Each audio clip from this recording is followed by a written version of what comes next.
greetings to you in the name of Jesus Christ.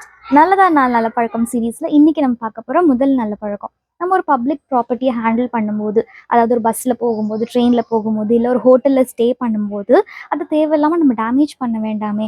நம்மள மாதிரி தானே மற்றவங்களும் அதை யூஸ் பண்ண போகிறாங்க இல்லையா? அப்போ நம்ம வீட்டு ப்ராப்பர்ட்டியை நம்ம எப்படி வச்சுப்போமோ, இல்லை ஒரு ப்ராப்பர்ட்டியை நம்ம யூஸ் பண்ணும்போது எப்படி இருக்கணும்னு நம்ம எக்ஸ்பெக்ட் பண்ணுவோமோ, அதே மாதிரி நம்ம மற்ற ப்ராப்பர்ட்டியை மற்றவங்களோட ப்ராப்பர்ட்டியும் ஹேண்டில் பண்ணுறது ஒரு நல்ல பழக்கமாக வச்சுக்கலாம். 2வது நல்ல பழக்கம், ஒரு புது விஷயத்த கத்துக்கிறத ஒரு பழக்கமா வச்சுக்கலாம்.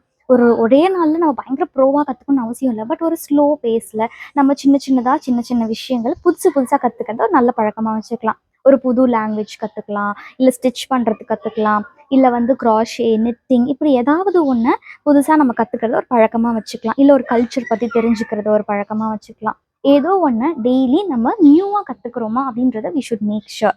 3வது நல்ல பழக்கம், நம்ம சாப்பிட்ற வேஸ்ட்டை நம்ம பிளேட்ல இருந்து நம்ம கழுவுறதுக்கு எடுத்துகிட்டு போகும்போதோ, இல்லை நம்ம ரொம்ப அவசரமாக கிளம்புறோம், இல்லை என் பிளேட்டை என்னால் கழுவவே முடியாதுன்ற பட்சத்தில் ஏதோ ஒரு ஹோட்டலில் நம்ம எங்கேயாவது இருக்க போகிறோம் அப்படின்னும் போது, நம்ம சாப்பிட்ட வேஸ்ட்டை நம்மளே என்ன பண்ணணும், அழகாக டஸ்ட்பினில் டிஸ்கார்ட் பண்ணிடுறத ஒரு பழக்கமாக வச்சுக்கலாம். அதை இன்னொருத்தவங்க கை வச்சு எடுக்கிற அளவுக்கு நம்ம வச்சுக்க வேண்டாம். 4வது நல்ல பழக்கம், நம்ம யார் மேலே ரொம்ப அன்பு வச்சுருப்போம், நம்ம சொல்கிறது எல்லாத்தையுமே அவங்க கேட்பாங்க அப்படின்ற ஒரு பட்சத்தில் நம்மளோட ஒப்பீனியன்ஸை அவங்க மேலே நம்ம திணிக்க வேணாம். ஃபார் எக்ஸாம்பிள், நம்ம அப்பா அம்மா, தாத்தா பாட்டி, இல்லை நம்ம சிப்ளிங்ஸு, இல்லை நம்ம லைஃப் பார்ட்னர்ஸ், இப்படி யாராக இருந்தாலும் அவங்க மேலே நம்மளோட ஒப்பீனியனை திணிக்க வேண்டாம். அவங்கவுங்க வாழ்க்கையை அவங்கவுங்க வாழட்டும். அது ஒரு வேளை தப்பாக இருக்குது அப்படின்ற பட்சத்தில் நீங்கள் எடுத்து சொல்கிறதுல தப்பு கிடையாது.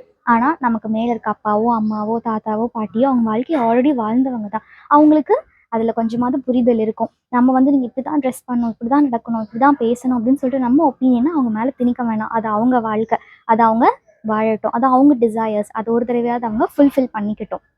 நம்ம இன்னைக்கு அந்த ஒப்பீனியனை நம்ம அவங்க மேலே திணிக்கிறதுனால இந்த நாளை சரி நீங்கள் உங்களுக்கு பிடிச்ச மாதிரி வாழ்ந்துக்கோங்க அப்படின்னு சொல்லி நம்மளால திருப்பி கொடுக்க முடியாது. இல்லை அப்படி ஒரு ஆப்ஷன் இருந்துச்சுன்னா நம்ம அப்படி திணிக்கலாம். ஆனால் அப்படி ஒரு ஆப்ஷன் நமக்கு இல்லை. இந்த நிமிஷம் இந்த நொடி போயிடுச்சு அப்படின்னா அது போனது தான். அவங்கவுங்க வாழ்க்கையை அவங்கவுங்க வாழட்டும். நம்ம அந்த லைஃப்பில் இன்டர்ஃபியர் பண்ணி அவங்கவுங்க லைஃப்பை ரூயின் பண்ண வேண்டாம். இன்னொரு சீரீஸில் இன்னொரு நல்ல நல்ல பழக்கத்தோட மீட் பண்ணோம். டாடா பாய், காட் பிளஸ் யூ.